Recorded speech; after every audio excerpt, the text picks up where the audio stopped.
Well, today on the channel, I'm going to show all you guys how I wired up my Airlift Wireless 1 compressor system. We have it already installed on the truck, and this is what I'm talking about. And that's what we installed on the truck. If you guys follow the channel, you know we installed the airbags. But if you're new, hit that like, comment, and subscribe button. Don't forget to ring that notification bell so you stay posted when we do little mods like this on the 2022 Ram 2500 Cummins, because we are getting this all set up for towing the 2nd gen Ram out to different shows. But before I show you guys how I wired it in and a little bit about the system, and there's a few more things I got to wire up here, but I just got all the wires ran. So hit that subscribe button. So let me take you guys over to the truck and show you guys how I ran the wiring system and a little bit about it.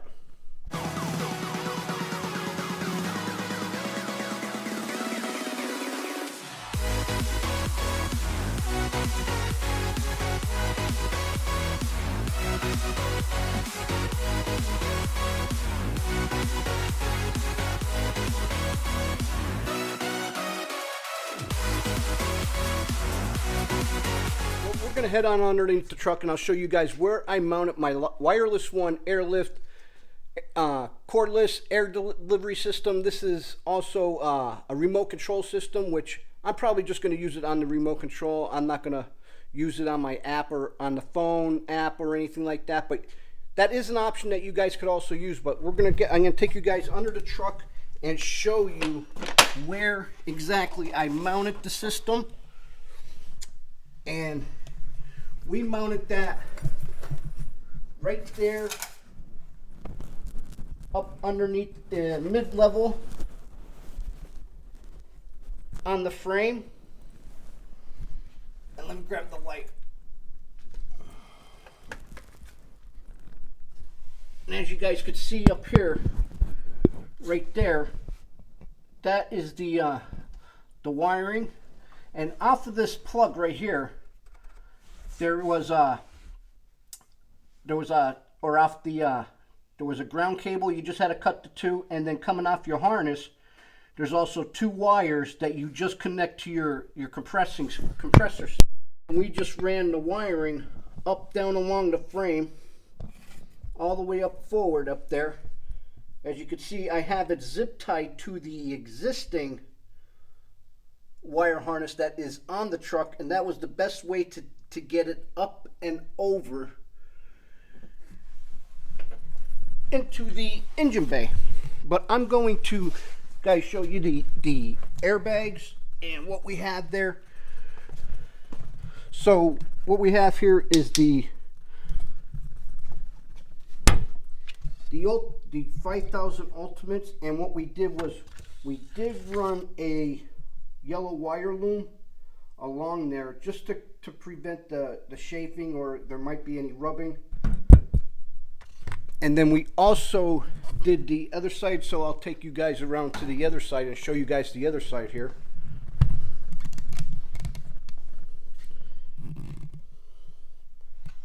And as you guys can see, there is the other side. And then along with this system is that there's a couple different ways you could wire it. There was where you could just hook up the negative and the positive to your battery, or you could also run another wire which was already included in the wiring harness, which goes over to the ignition source, over to the fuse box. So we're going to run the ignition wire over to the fuse box, and what that does is that it wakes up the system when you turn the truck on, so this way the system can't sleep while you're just parked. It doesn't turn the air system on, because it does have a preset in there where they do run a minimum of 5 pounds of pressure inside the bag. So whenever you turn the truck on, if there's no pressure in the bags, it will wake the system up. And then if you don't run it to the ignition source, it will just all night long, if you have a leak or anything like that, it will automatically fill itself up. So running the ignition source is a good way, and there is a couple different ways to wake this system up once you have it hooked up the right way. One is by the controller, two is by the truck movement, And of course, when you turn the truck on with the ignition source, it wakes it up, and if it's low on pressure or to the desired settings, then it will set it up. But here we have the wires all pre-ran, and what you're looking at is what's ever in yellow is what was ran. So we did run our wires, and all we got to do is now hook it up to the system, which we are going to do now. As you can see here, I just have my my fuse block line here. This goes to the positive, this goes to the negative, which I already have my wiring all ran and this and that. I just wanted to save some time on the install video, but it's pretty self-explanatory. Like I said, this is a Cummins, so this has 2 batteries in it, and we are just going to install this, get it all together, and then I'll let you guys take a look at the controller, and we'll play with the system a little bit and see how it acts and how it works. So let me get you guys set up on the bipod or the tripod, and then we will get all set up and hook all this stuff up on. Because there is something over there in the fuse box to where you have to hook it up to. So I'll show you guys how I hooked it up to my fuse box and stuff like that. All right, so I'll get you guys set up and I'll be right back. Okay, so all you want to do is just take off your cover here. This cover just goes over here like this, so we just took that off to save time.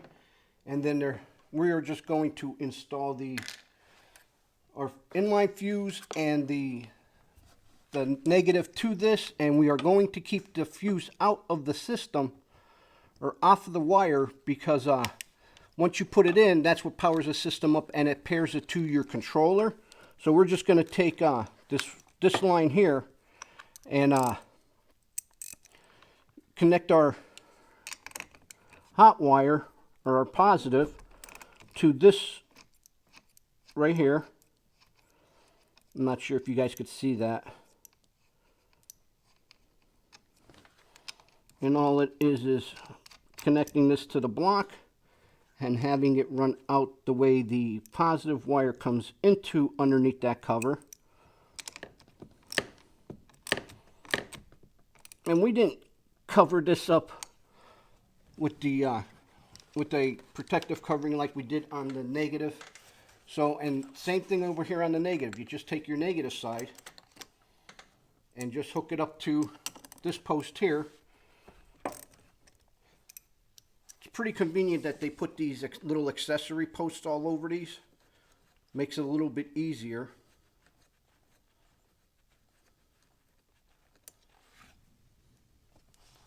And then we'll put this on.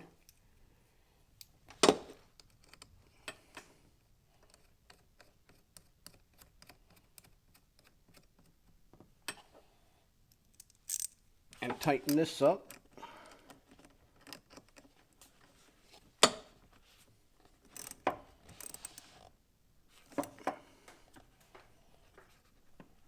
And they give you all this inside all this hardware inside the kit. So now what we're going to do is just put my cover on, and here's the fuse. So I don't want to lose that.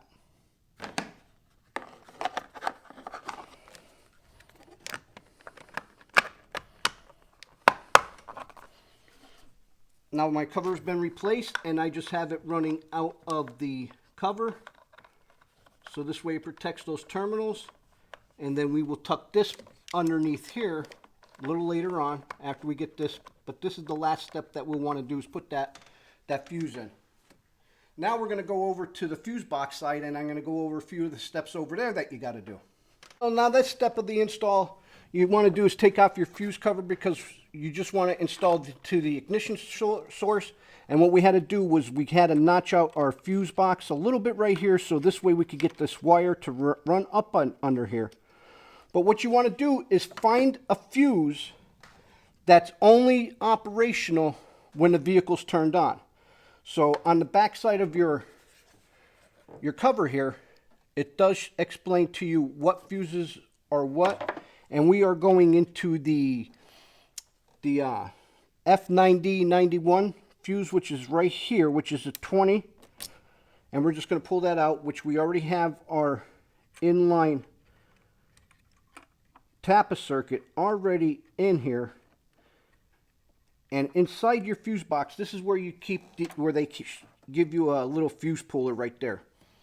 And then all we're going to do is take the fuse out that we took.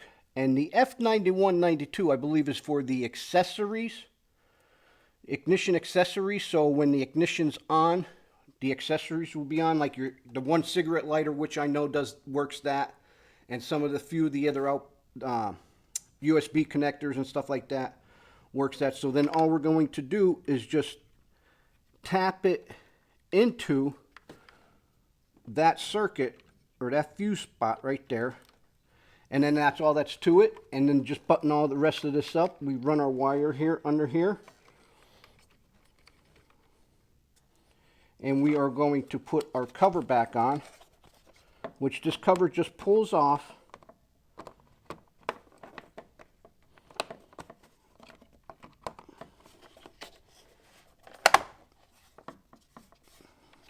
So we're just going to put our cover back on. That's all that's left to doing this over here on this side. But now we are going to go install our fuse back over here into our fuse box, or our inline fuse, and then we'll use the controller and we'll power the system up.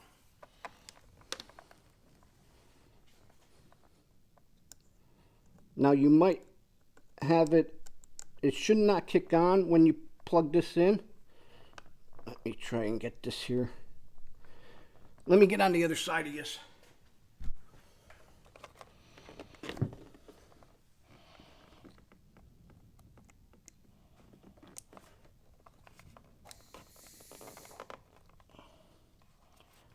And all you want to do is plug that, push that in, and now your system should be good. And it will not wake up until you either turn the vehicle on or hit the controller. So let's try the controller and see what happens here.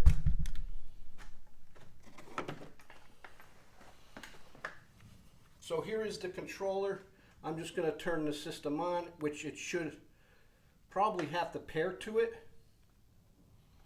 Okay, now it's showing that we are at 5 PSIs, which I did a little pre-run on this before, and now I just showed you guys the hard wiring system. So now the system's showing that it has 5, and these numbers are so you could preset it at different levels or how many pounds you want on different presets. So say we want to go up on both bags, we just go up here. We'll go up to 20.